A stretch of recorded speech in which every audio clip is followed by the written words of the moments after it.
Well, okay, it works. So, hello guys, and welcome to another video. So, this time is gonna be about something a little bit older, but this one's kind of dear to my heart, you know? So, as you can tell, there's a lot of Sonic the Hedgehog memorabilia on. Oh, no, this cute little jacket. I've had this for over 10 years. You can tell that, like, it's well loved. So I've had this thing about over 10 years from Hot Topic, and as many of my loved ones, as my friends, family, everybody knows, I'm a huge Sonic the Hedgehog fan, and if you are a Sonic fan or are into gaming anything like that, you know about all of the different things about the Sonic fandom and the Sonic series as of the past maybe 20 years or so, with Sega not being part of the industry anymore as when it comes to console gaming, the overall just lack of care for Sonic, as maybe people can say, whatever. So it's been a long and arduous about 20 years for Sega, especially when it comes to the Sonic series. Yeah. So whenever I first heard of the Sonic movie coming out, I was like, really? Is this really a good idea, y'all, to have a Sonic the Hedgehog movie? Especially with, how the last few games turned out and related media series looks at Sonic Boom the game. Okay. Sonic Boom the TV show for Sonic Boom, it was good. It was funny. Very genuinely funny. Had really good moments. But the game was bad. But that's a whole nother topic for a whole nother channel. So, like I said, whenever I first saw that the Sonic movie was coming out, I was concerned. Excited. I was excited, but concerned, to say the least. It was, you say, a lot of, oh god, how they're going to do this? What are they going to do? So, what are they going to do to Sonic? So, whenever it was first announced, and there was a lot of, talk about it, but it died down after a little bit until that first image came out with that, that design. You know that design, yeah. That one was not the best, to say the least.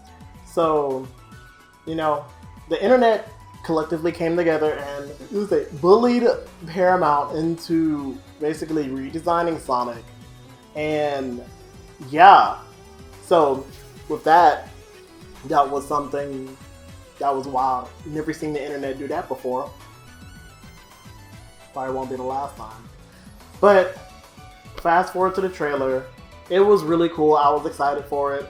Very, very excited as a Sonic fan, because I like the way that Paramount kind of took the Sonic formula that Sega has already laid out on the groundwork for, and just kind of adapted it to a more Hollywood audience. Because the way that everything is set up pretty well, from the way that Green Hills was set up as a city, and I think Wisconsin or something, or some kind of rural area, to how they incorporated many different elements of previous games, like how there was multiple sets in San Francisco, which was an allusion to the San Francisco-esque area for Sonic Adventure 2. That was really cool. And just the whole concept of mushroom, the Mushroom Hill being his gross place, and that's coming as that last little bit. Also, the way that they designed Green Hill, the Green Hill area, the older Green Hill zone, so good. It was very vibrant, very tropical, as alluded to, the whole series as a whole. The first game was basically an allusion to environmentalism. So it was a very just nice tropical area, which was a great, addition to everything. the plot, let's go ahead and break down the story. So basically, I wanted to talk about one of the main things that I really liked about the Sonic movie was the themes of trying to find a new family, trying to find chosen family. And that was something that remained relevant to me to this day and age. Because the way that Sonic was characterized was like, he was very confident. His very confident, cocky self, as the other games present him to be. But this one was more humanized because they didn't give him like a god complex or anything. It was very like, he was putting one hell of a front. Let's put it like that. With Sonic basically being independent and kind of having the force to be independent after leaving his hometown, with his guardian basically like presumably dying, and having the rings that can transport him to everywhere, which is also really cool. That he ended up in on Earth and America, so that he had to be basically independent from the get-go, had to basically learn how to survive. And his rambunctious self would get into like a lot of situations. And basically after that he will meet Mr. Wachowski. I want to say like Mike Wazowski. Sonic meets. Meets is a strong word. More like they kind of cram into each other, but Mike. So Sonic meets Tom Wachowski, a bumbling cop who's, trying to basically go to a bigger area, and as a cop. So he's like a little small town sheriff kind of deal. Everybody knows him and whatnot. And his subplot is like basically like trying to go to San Francisco for a interview so he can get the job as a cop in San Francisco. And basically it's just like a whole bunch of just adventures ensue, and it's just a very wild experience. Personal favorite scene is the scene in the bar where basically a whole just bar fight, classic movie bar fight happens with Sonic just going so fast, he's going as fast so that it slows down time and goes into this whole tizzy where he's basically messing with everybody. Love that scene so much. It sticks out with all the different kinds of scenes in the movie. I think the acting was phenomenal from this movie. So, okay, full disclosure, whenever I heard Ben Schwartz was going to be voicing Sonic, I was like, okay. Because, I don't know, I just never really thought of it. Like, he was kind of out of left field for me. You would think that Sega or Paramount will outsource it to Jason Griffith or Ryan Drummond or Roger Craig Smith, who currently voices Sonic in the games. So whenever Ben Schwartz got announced as Sonic, I was like, oh, okay. So that was quite a difference. But whenever you hear him, it sounds just like, Roger Craig Smith or Jason Griffith. I think he played Sonic very well for a Hollywood audience. He captured his cockiness, his demeanor, his very cheery, just I want to go demeanor very well. So that was one positive thing. Baby! But we already know who the true star of the show is, and that is Jim effing Carrey. Jim Carrey being Dr. Eggman was both, I would say, out of left field, but also felt so normal, but so perfect. It was very, good casting. Just seeing Jim Carrey just go back to his usual antics a la Ace Ventura era, his younger years, and he has not missed a single beat. Let me tell you that. His Dr. Robotnik's very intelligent, but very, you can say, wacky demeanor. Just, Jim Carrey plays it so well. And I like the fact that they played on the fact that, like, yo, he may be crazy, but he's also very, very intelligent and kind of conniving. Very manipulative. He was basically able to play the government into his trap. And it was pretty damn good, if I say so myself. I also really liked the diversity of it coming from, I really loved how Tika Sumpter played Maddie Wachowski as well. Basically just like the most ride or die. Just like, okay, we gotta do something about this kind of shit. I really like that coming from her. So everything to her family. Oh god, her family is hilarious. Just so fucking good. So good. Just her acting, along with the family's acting, is just so hilarious. They were very comedic in their timing. Of course, very good comedic timing. And from Tika Sumpter, who you don't really see playing comedies as much, this was a good change of pace. Good change of pace for her. Okay, my favorite thing about the plot was just the whole road trip aspect of it. And James Marsden, in his infinite glory, was able to do this multiple times, from Peter Rabbit to now. Is just not Peter Rabbit, was it? No, it was Hop. It was Hop. From Hop to now, it's like he just kind of perfected the whole, I'm gonna play against an inanimate object, against a very fictional CGI character. And I think he kind of hit the nail on that head pretty damn well too. So I really did like the acting for it. As a Sonic fan, I did like the world building that they did with it. As explained earlier, multiple worlds was in the rings, using the rings as a transport. And that was one thing I really liked about it. Oh, spoiler alert. So the rings that Sonic uses, they're like his transport systems, as I explained earlier. So you can go from one to the other and all that. It's very like one way, so you go from one to the other, but he has a like limited amount of rings. So he keeps his rings on him in case he has to run away. One thing I really did like about the Sonic movie is the fact that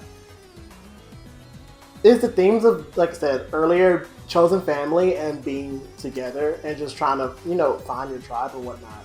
I really did like how they characterize Sonic as not only cocky, but you can tell that he's lonely. Like that scene when he was basically playing basketball. Not basketball. He was playing baseball by himself.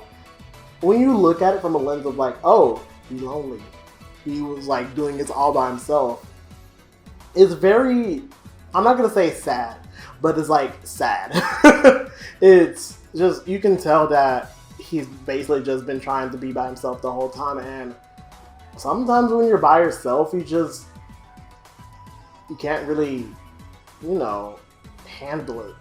After a long time, it gets really old being alone, and you try to find ways of trying to find social interaction or stuff along those lines. You just want to find companionship, and I think the road trip aspect of it was very much so one of the best things about the movie. Was basically going on a road trip, trying to get to know this random person that you ran into, trying to find companionship, basically helping each other reach each other's goals, inadvertently or not.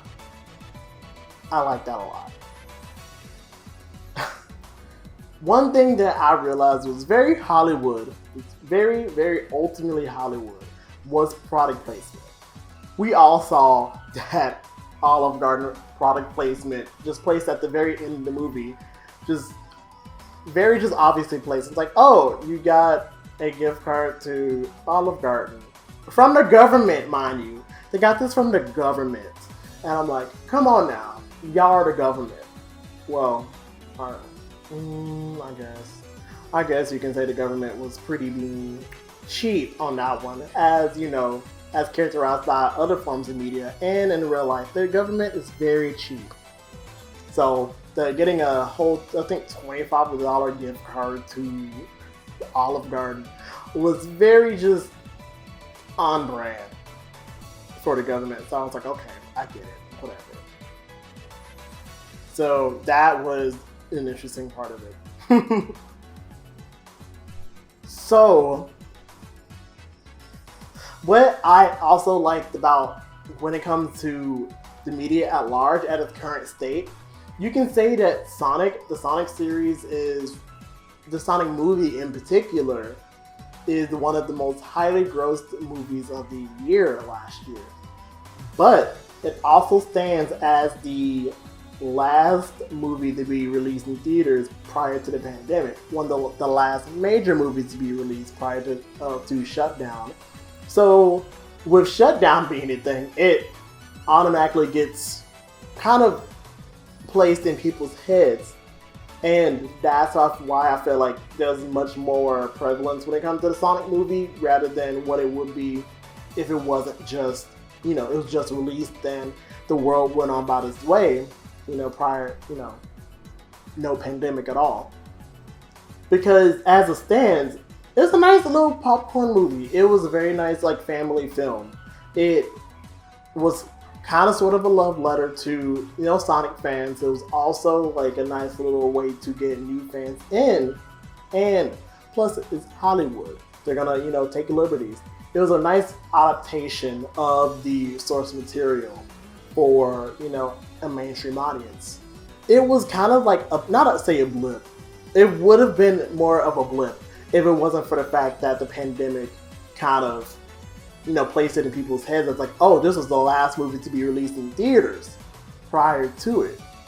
So that was definitely something that I feel like affected its performance I won't say it affected its performance. It affected its box office records, and now it stands as Sonic the Hedgehog is now the highest grossing superhero film of 2020. So I'm gonna take that for what it's worth, or at least one of the highest grossing. So I'm gonna take that for all it's worth, and gonna put that in my little fan thing for whenever people want to talk smack. Highest grossing film of 2020, superhero film. I mean, so take that.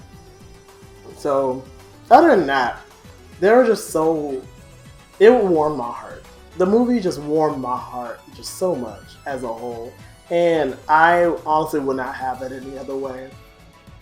Of course, I'm not going to review this because I feel like I'm a little bit too biased to review it, and give it a score or whatever. But it was just something that I really wanted to talk about for a long time. And now that the opportunity has kind of come to where I say just F it. So I just really want to share basically my love of Sonic the Hedgehog with everybody.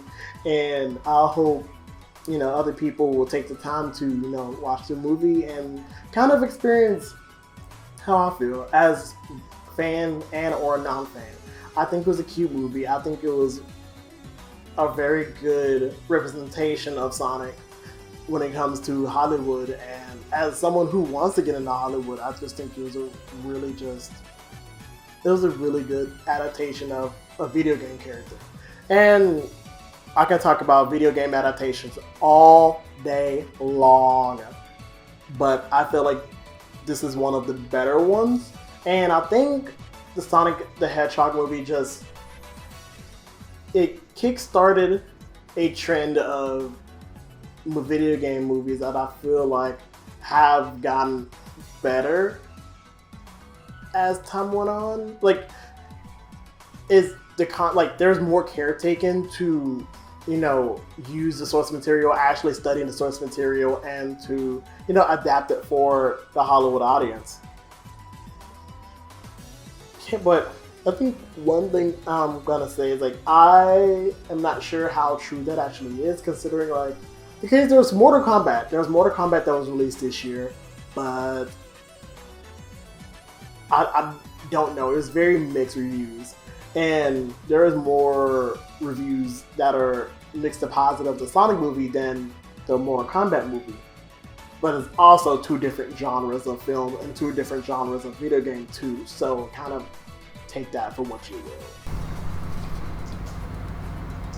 will.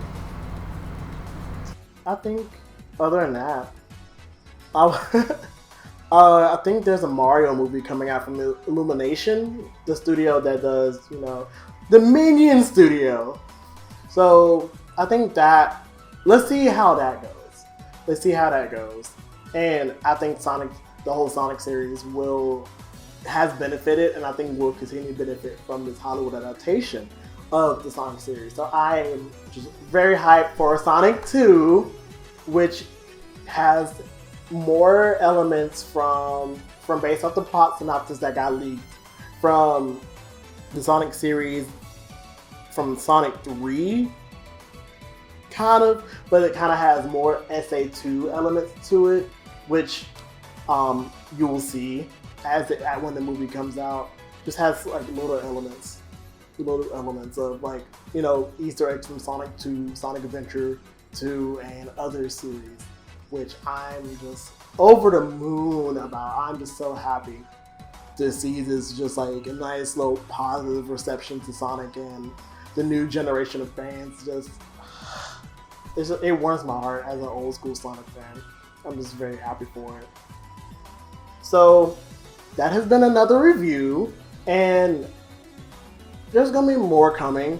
I have plans right now. I'm in the process of moving to a new apartment, so probably by the time that this video comes out, I'll probably already moved or in the process of moving, and the next few videos may be still in the process. I'm not sure yet, but thank you again for watching another video of mine, and I really hope that you're enjoying this content, because I've always wanted to do just more talks about media and whatnot, and I want to venture into more video essays as well about, other things. Like, I really want to talk about more queer stuff, or about how, fandom very affects how fandom affects the way that media is presented on screen and in media, on Hollywood actually. And there's a lot more stuff going on, so I'm excited for y'all to share this and to, see what goes on. And I hope to improve myself as a YouTuber as well, because I'm so used to being behind the camera that being in front of the camera is sometimes weird for me, especially in video format. So I'm hoping that with this I can come out my shell more and, just have fun with it. So until then, have a nice day. Ciao.